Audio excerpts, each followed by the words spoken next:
ಇದು piece rice ಎಲ್ಲ unlimited. ಎಲ್ಲ ಅನ್ಲಿಮಿಟೆಡ್ ಸರ್. ಪೀಸು ರೈಸು, ಮುದ್ದೆ, ದೋಸೆ, ರೋಟಿ, ವೈಟ್ ರೈಸು ಪ್ರತಿಯೊಂದು ಅನ್ಲಿಮಿಟೆಡ್ ಸರ್. ನಮ್ಮಲ್ಲಿ ಚಿಲ್ಲಿ ಚಿಕನ್ನು ಕಬಾಬೆ ಸ್ಪೆಷಲು. ನಮ್ಮಲ್ಲಿ 4 ಥರ ಸ್ಟಾರ್ಟರ್ಸ್ ಕೊಡ್ತೀವಿ, 2 ಥರ ಬಿರಿಯಾನಿ, ದೋಸೆ, ಮುದ್ದೆ, ರೋಟಿ, ಸೂಪು, ನಾಟಿ ಕೋಳಿ ಸಾಂಬಾರು, ತಿರ್ಗಾ ಗೋಲ್ಗಪ್ಪ ಕೊಡ್ತೀವಿ ಸ್ಟಾರ್ಟಿಂಗು. ಲಾಸ್ಟಲ್ಲಿ ಒಂದು ಸ್ವೀಟ್ ಕೊಡ್ತೀವಿ, ವೈಟ್ ರೈಸು, ರಸಮು, ಮುದ್ದೆ, ಐಸ್ ಕ್ರೀಮು ಎಲ್ಲ ಅನ್ಲಿಮಿಟೆಡ್ ಇರುತ್ತೆ. ಬಟ್ ಐಸ್ ಕ್ರೀಮು, ಮುದ್ದೆ, ಗೋಲ್ಗಪ್ಪ ಇಷ್ಟು ಮಾತ್ರ ಲಿಮಿಟೆಡ್ ಇರುತ್ತೆ.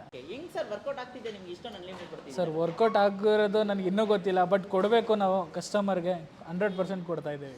ಬ್ರೋ ಟೇಸ್ಟ್ ಮಾತ್ರ ತುಂಬ ಅದ್ಭುತವಾಗಿದೆ. 20+ ಐಟಮ್ಸ್ ಇದೆ. 300 ರೂಪಾಯಿಗೆ ಯಾವುದೇ ಥರ ಲಾಸ್ ಇಲ್ಲ. ಫ್ರೆಂಡ್ಸ್ ಜೊತೆ ಪಾರ್ಟಿ, ಯಾವುದೇ ಗೆಟ್ ಟುಗೆದರು, ಫ್ಯಾಮಿಲಿ ಗೆಟ್ ಟುಗೆದರು ಎಲ್ಲದನ್ನೂ ಬಂದು ಆರಾಮಾಗಿ ತಿನ್ಕೋಗ್ಬೋದು. ವರ್ತಿದೆ 300 ರೂಪಾಯಿಗೆ. ಸರ್ ಇದು ಡೈನಿಂಗ್ ಅಲ್ಲದೆ ಪಾರ್ಸಲು ಕೂಡ ಕೊಡ್ತಾ ಇದ್ದೀವಿ ನಾವು. ಸ್ವಿಗ್ಗಿ, ಝೊಮ್ಯಾಟೊ ಎಲ್ಲದರಲ್ಲಿ ಅವೈಲೇಬಲ್ ಇದೆ. ಪಾರ್ಸಲ್ ಬಂದು 349 ಇರುತ್ತೆ. ಎಲ್ಲ 4 ಪೀಸ್ ಇರುತ್ತೆ ಸರ್ ಪಾರ್ಸಲಲ್ಲಿ. ಸರ್ ರತ್ನಾಸ್ ಕಿಚನ್ ಅಂತೇಳಿ ಲೆಗ್ಗೆರೆ ಪ್ರೇಮ್ನಗರ್ ಬರುತ್ತೆ. ನೆಕ್ಸ್ಟು ಲೆಗ್ಗೆರೆ ಟು ಸುಮ್ನಳ್ಳಿಗೆ ಹೋಗೋ ರೋಡಲ್ಲಿ ನಿಮಗೆ ಟುವರ್ಡ್ಸ್ ಪ್ರೇಮ್ನಗರದಲ್ಲಿ ಇಂಡಿಯನ್ ಆಯಿಲ್ ಪಕ್ಕ ಬರುತ್ತೆ ಸರ್ ನಿಮಗೆ.